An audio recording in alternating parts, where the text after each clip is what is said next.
I need to be honest with who I am. Right? That has been the great journey of my life. Who am I? And for a time I said I am gay because that's the way I'm defined. The world says it makes sense. I'm attracted to men, therefore I am gay. Yeah. Right? But as I wrestled with that some more, who am I really? Right? Yeah. I am, my body reveals that truth to me. And we've separated the two, and now we malform the body to match the mind sometimes, and it's this tragic. Talk about this bloke you saw on the airplane. Yeah, I saw a fellow on the airplane one time heading out west, and I saw this guy walking down the aisle, and everybody turned their heads and stared. Well, he had the Guinness Book of World Records. What do I type in? Type in tiger cat tattoo man. Tiger. He had a Guinness Book of World Record for the most body modifications to look like an animal. This dude here, huh? That's him, yeah. So afraid to click images. Just click images. There he is right there. Yes, this fellow. He was on a plane with me. Yeah. And it's sad. So he had silicone implants in his cheeks. And yeah, and it's bless him.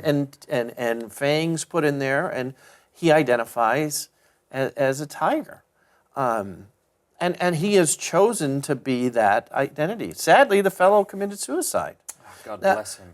Now, so it's a lot of people would say, well, how can you make that comparison? It's insensitive to somebody who identifies and says, I think I'm born in the wrong sex. Yeah. You know, I have only compassion for people like that. But I do not think compassion means destroying the human body.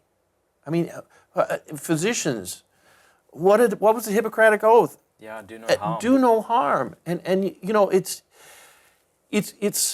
madness what we have supported in the name of this certain ideology which says who you think yourself is who you are. Yeah.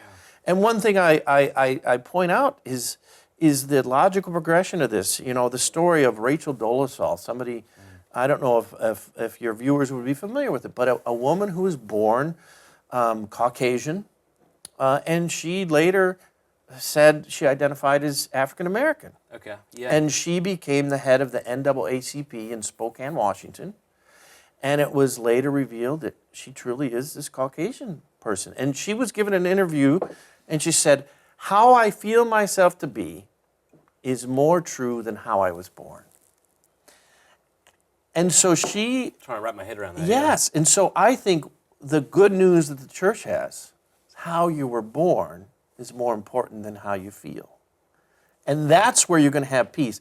The saddest thing that I've ever heard about the people who identify as transgender is that 40% of them have attempted suicide or succeed. Now, people will say the reason for that is because of transphobia. Right. And you know, if you look at any other circumstance where people have suffered tremendous psychological duress, look at prisoners of war in Vietnam, look at the Holocaust.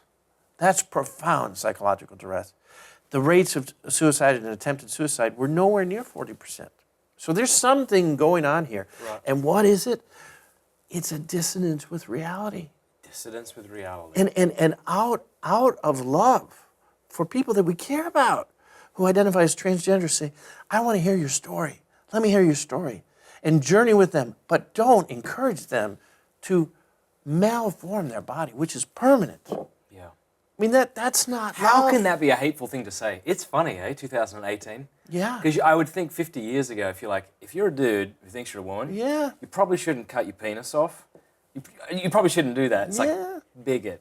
Yeah. Hate speech. That somehow, somehow it's hateful. And now they're entering, these dear people are entering these competitions, sporting competitions, and are crushing the ladies, and you can't say anything about it. No, and you know, this is where Isaiah, the prophet Isaiah, he says, you turn things upside down, you know, and we have. And how long will society accept this delusional view? Yeah. It's not right. And of course, this is the sort of, this is a transphobic.